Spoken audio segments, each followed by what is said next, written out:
Welcome back, Icon fans and family. Today we have an Icon FJ, specifically FJ40 in the new school design package. This is a 1963 Toyota Land Cruiser turned into an Icon, and it is Icon FJ build number 191. So that's all I got. Let's go for a drive and we'll get down into the details.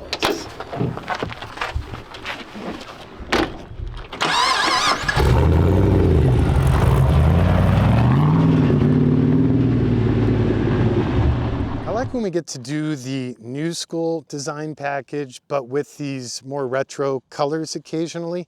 Most popular selection with new school would be the slate gray, the Rocky Mountain, or the volcanic black.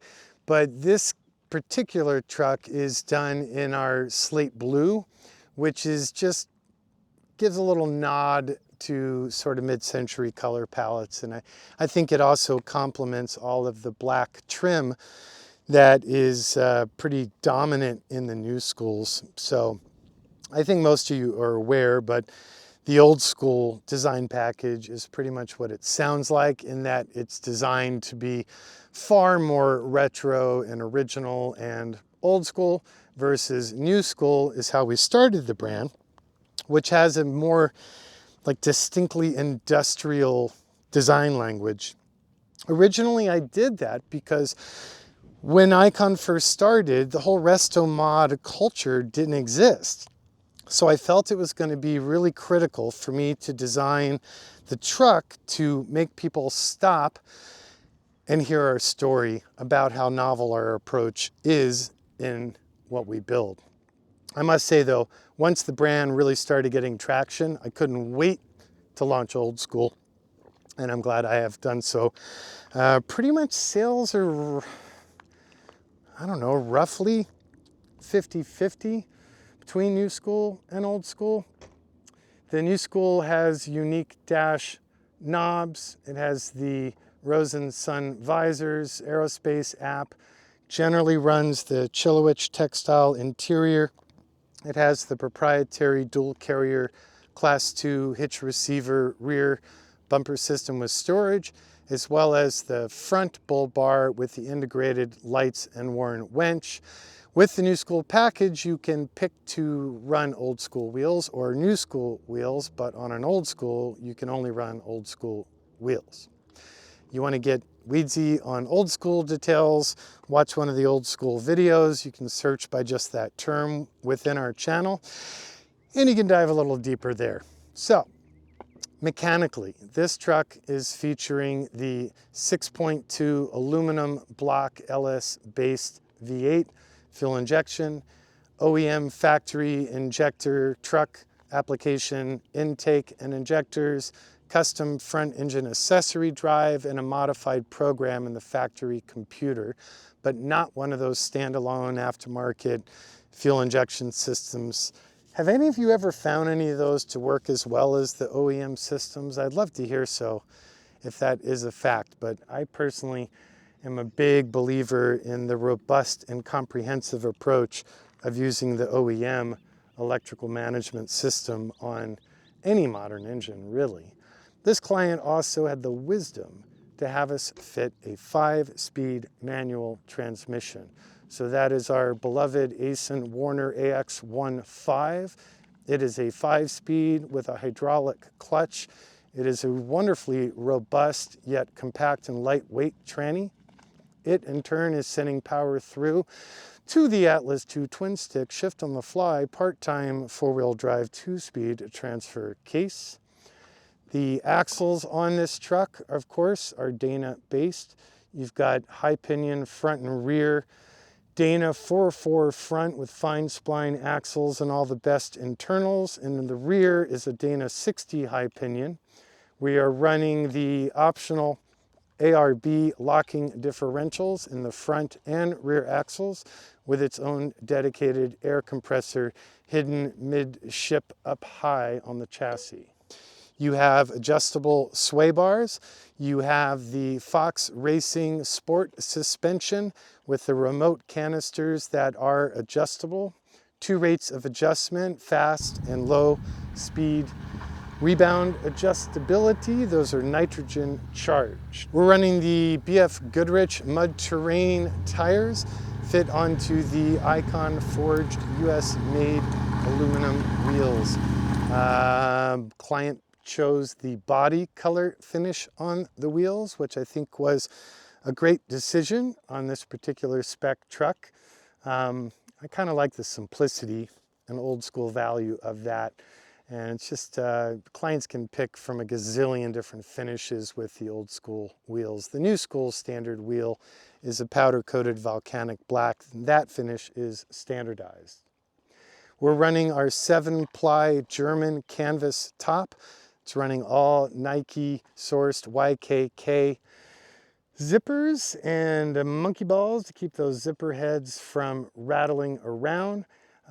Any contact point between the top and the tubular powder-coated steel frame has 3M Velcro wraps to keep the top from slapping and making a racket of noise. But the 7-ply really is the game changer. Nobody does that. We actually have to make that and heat fuse it ourselves from the best German canvases. And it's the quietest soft top I'm aware of. The design is such that you can very rapidly roll and scroll the 2 side panels and the rear panel up and clip them in the scrolled position. Alternately, there's another zipper at the top on the horizontal plane. You can unzip them and leave them at home. Front doors, you zip and drop inboard your window panel, or alternately, you can unscrew the entire canvas wrapped steel assembly and leave those home as well. That's kind of my favorite setup, is door uppers off, all 3 side panels off. Then you just have a nice tailored, quiet, shaded sort of bikini, but way more tailored than that canopy above you. And everything 360 is just wide open and ready to be enjoyed. On the interior, other options on this truck include the net pockets. So those are CNC'd rails with sports gear rated netting, so it won't sun bleach or get all stretched out and crappy. And then the adjustable cinch tethers on those also add longevity and adjustability depending on how much stuff you shove into them.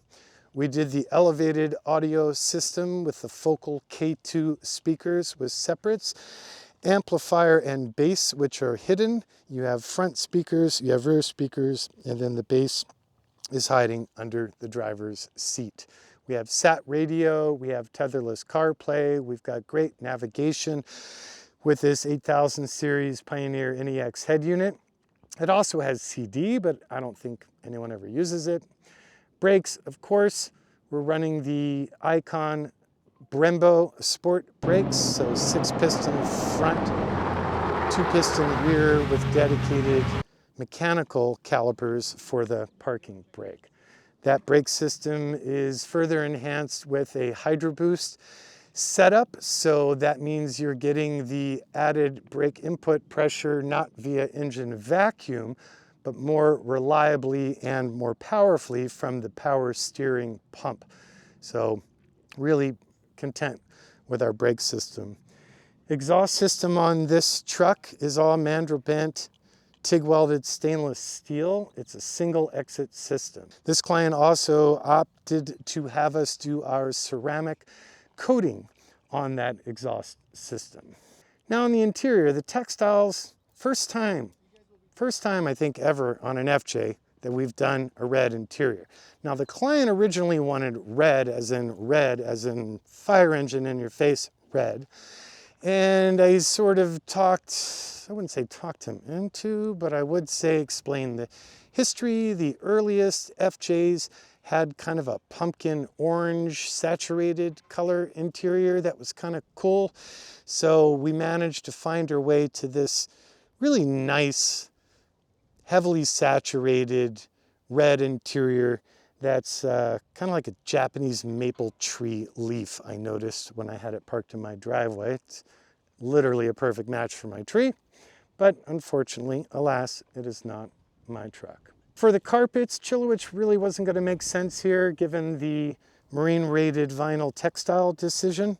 So instead we use the Hargarten square weave, and it's really designed just to disappear. But it is rubber backed. Sandwiched in between the carpet and the rubber is a layer of Dynamat for just a wee bit more of interior refinement.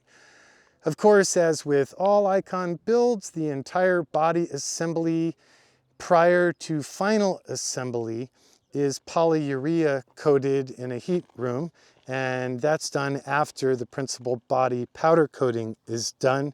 And then there's multiple areas that we enhance with Dynamat products, as well as transmission tunnel has an aerospace quilted waffle aluminum insulatory situation that keeps all the radiant heat from the powertrain away from the interior environment. In the rear, we did the single passenger traditional style side facing jump seats. We did the high output reverse light emitting diode situation. And yeah, there you go. I think that pretty much covers it.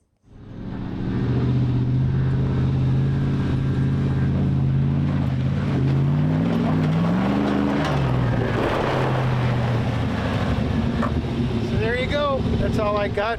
As always, truly appreciate you taking the time to come hang out with us and learn what makes an Icon an Icon. Please ask any and all questions. Follow us on Instagram. All those good things. Spread the word. We love what we're doing, and we appreciate you for being here with us. Be well. See you next week.